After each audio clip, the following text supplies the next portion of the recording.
Welcome to Greyfriars Kirk. My name is Richard Fraser and I'm the minister here. I've been minister here for about 18 years. This is a strange time, a time when worship in this place, which has been continuous for 400 years, has been interrupted over several months. But now, as we enter into the autumn and into the winter, we've started worshipping again here in this church. So let me tell you a little bit about this place. Greyfriars Kirk is named after the Greyfriars. And who were the Greyfriars? They were Franciscan friars, followers of St. Francis, who came here to Edinburgh at the invitation of James I in the 1400s and established not far from where the church is now, a friary where they worked alongside some of the most poor and vulnerable people in our community. And they also established in our kirkyard a herb garden, growing medicinal herbs to provide medicine for the poor and the needy. When the Reformation happened in Edinburgh in 1560, the Franciscans left. But when the church was built here, the people of Edinburgh revered the Franciscan friars and recognized the good work that they had done. And so this church, which was built and opened for worship in 1620, was named after them, and it was called Greyfriars Kirk. The churchyard, which had been a herb garden, became a burial ground. And it became a burial ground because Edinburgh was afflicted so many times during that period in the 1500s and the early 1600s with outbreaks of the bubonic plague. And huge numbers of people in our city fell victim to that plague at that time. So Greyfriars started in 1620, but its history goes back even further to the Franciscan friars. And one of the things that deeply embedded itself into the DNA, if you like, of this church was the idea of supporting the most vulnerable and the poorest in our community. And we continue to do that to this day through the Grassmarket Community Project. That's a project that has been going for many years now, but it was established as a standalone charity in about 2010, about 10 years ago. It provides opportunities for people who have had experience of homelessness, people who've struggled with long-term unemployment, people who've struggled with their mental health, to find a community and to find a place where whatever their talents or gifts, they can be used to help this community flourish.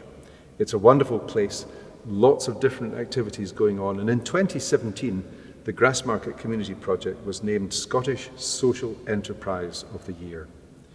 It's a place where people find all sorts of strength within that enables them to contribute to our society. And that's our contemporary manifestation of the work that we've done at Greyfriars over many, many centuries to be alongside the poorest and the most vulnerable. One of our ministers in the past, Thomas Guthrie, founded what was called in the 19th century the Ragged School. He saw all the children running about in the old town of Edinburgh in the slums of the Grassmarket and the Cowgate and the Lawn Market, running around with no shoes, no education, and very little clothing. And he decided that something needed to be done to enable children to flourish. So he started a school, providing people with an education, but also with a square meal and shoes for their feet. It was such a pioneering thing to do. In 1865, there was a catastrophe here at Greyfriars. A huge fire engulfed most of the building. And in fact, the place was in ruins for quite a long time, especially at the east end of the building. But it was rebuilt, and it was rebuilt with lots of innovations, lots of really extraordinary and quite controversial innovations at the time. Because in our tradition in the Church of Scotland, there was a tradition of austerity. There should be no ornament, no coloured glass, no musical instruments to accompany singing. But the minister at the time, Robert Lee, defied all that tradition, and he introduced this beautiful stained glass that you can see in the building.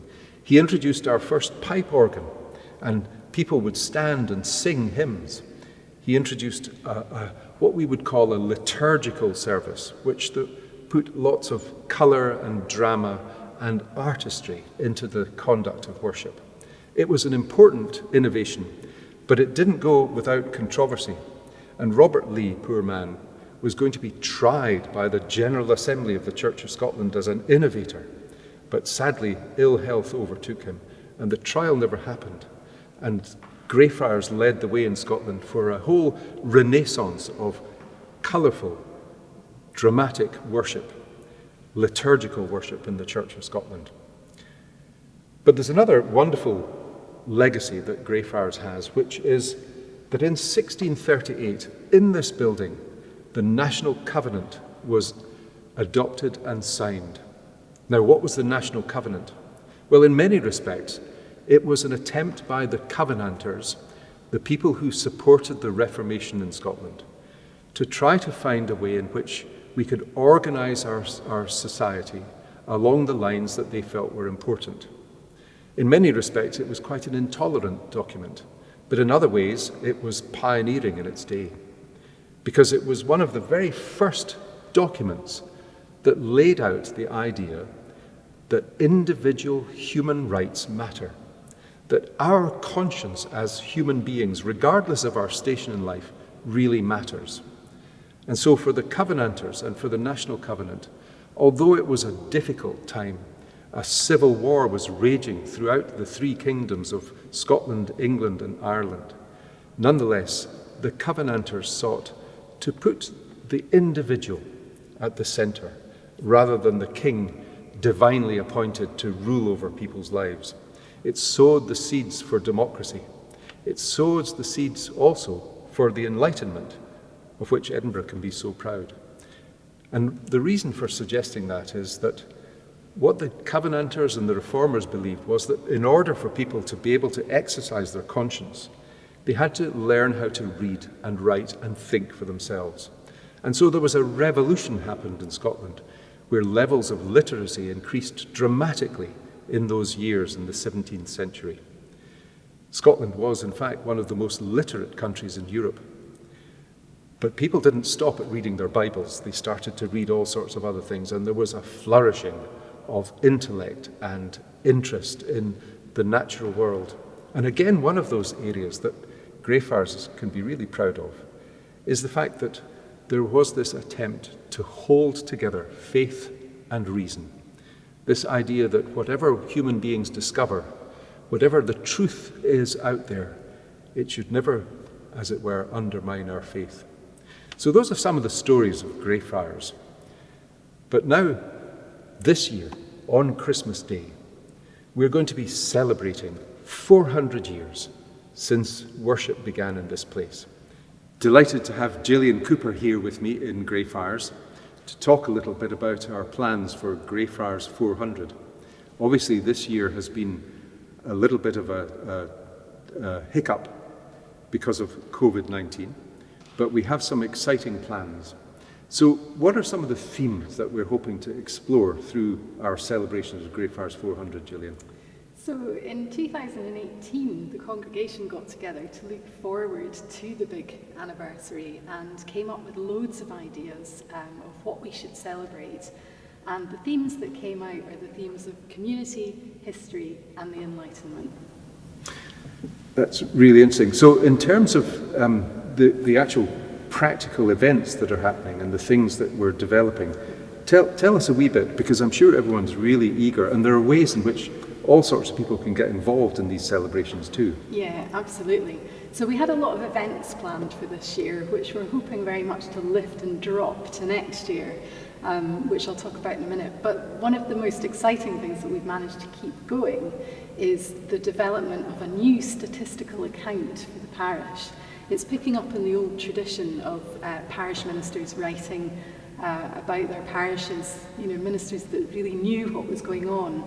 And so we have volunteers from the Grassmarket Community Project, from neighbouring churches and businesses involved in this, and thinking about a creative statistical account, what life in the parish means to us today. And one of the things that we want to do with this account is leave a time capsule for the community and congregation in 100 years. So this Christmas, for our 400th celebration, we'll be inviting people in the community and the church and all sorts of partners we work with to write Christmas cards to the community in 100 years that might talk about the life and times at the moment that we're going through, but also their hopes and aspirations for the Kirk and its neighbourhood. It's proved to be a really opportune time to tell the story of how we coped, how people coped, or failed to cope during this really difficult time.